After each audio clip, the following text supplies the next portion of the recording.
ഏതായാലും ഒരു മരണം, ദാസിനി എന്ന 60-കാരിയായ സ്ത്രീയുടെ മരണത്തിൽ ഒഴിച്ചു നിർത്തിയാൽ കാര്യമായ പരിക്കുകളില്ല.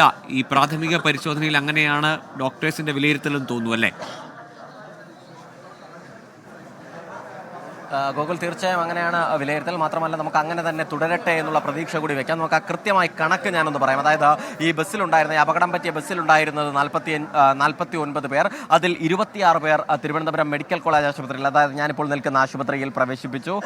ബാക്കി 7 പേരെ, കുട്ടികളായ 7 പേരെ SAT ആശുപത്രിയിൽ പ്രവേശിപ്പിച്ചു. അങ്ങനെ 26-ഉം 7-ഉം 33 പേർ. അതിനുശേഷം പിന്നീട് ഒരു സ്ത്രീ മരണപ്പെട്ടു. ബാക്കി 16 പേർ നിലവിൽ നെടുമങ്ങാട് താലൂക്ക് ആശുപത്രിയിൽ ചികിത്സയിൽ. അങ്ങനെയാണ് നിലവിൽ ഈ കണക്കുകൾ ഉള്ളത്. ഇതിൽ നിലവിൽ ഈ മരിച്ച സ്ത്രീയുടെ ഒഴിച്ചു നിർത്തിയാൽ ബാക്കിയുള്ളവർക്ക് ഗുരുതരമായ പരിക്കുകൾ ഇതുവരെ റിപ്പോർട്ട് ചെയ്തിട്ടില്ല എന്നുള്ളതാണ് മന്ത്രി വ്യക്തമാക്കുന്നത്. ആശുപത്രിയിൽ നിന്നും നമുക്ക് ലഭിക്കുന്ന വിവരം അതാണ്. എന്തായാലും അത് അങ്ങനെ തന്നെ തുടരട്ടെ എന്നുള്ളത് തന്നെ നമുക്ക് പ്രത്യാശിക്കാം. മാത്രമല്ല, ഈ വാഹനം അമിത വേഗത്തിലായിരുന്നു എന്നൊരു സൂചനയുണ്ട് എന്ന് മന്ത്രി പറഞ്ഞിട്ടുണ്ട്. പക്ഷേ അതിനെക്കുറിച്ചൊക്കെ പിന്നാലെ ആയിരിക്കും അന്വേഷണം നടക്കുക. അതിനു മുൻപ് വളരെ വേഗത്തിൽ തന്നെ ഈ രക്ഷാപ്രവർത്തനം നടത്തുക എന്നുള്ളത് തന്നെയാണ് നമ്മുടെ മുൻപിൽ ഉണ്ടായിരുന്നത്. അതുകൊണ്ട് തന്നെ അത്തരത്തിലുള്ള കാര്യങ്ങളാണ് ഇവിടെ ക്രമീകരിക്കുകയും ചെയ്തിരുന്നത്. മാത്രമല്ല, ഡോക്ടർമാരുടെ ഒരു വലിയ വിഭാഗം ഈ ഇവിടെ ഉണ്ടായിരുന്നവരും അതല്ലാതെ തന്നെ പുറത്തേക്ക് ഡ്യൂട്ടി കഴിഞ്ഞ് മടങ്ങിയവരെ ഉൾപ്പെടെ തിരികെ എത്തിച്ചും അങ്ങനെ സജ്ജമായിട്ടാണ് ഈ രോഗികളെ ചികിത്സിക്കുന്നത്. നിലവിൽ 2 ആശുപത്രികളിലുമായി മാത്രമുള്ള 32 പേർക്കുമുള്ള മതിയായ ചികിത്സാ സംവിധാനങ്ങളൊക്കെയും ഇവിടെ ഒരുക്കിയിട്ടുണ്ട്.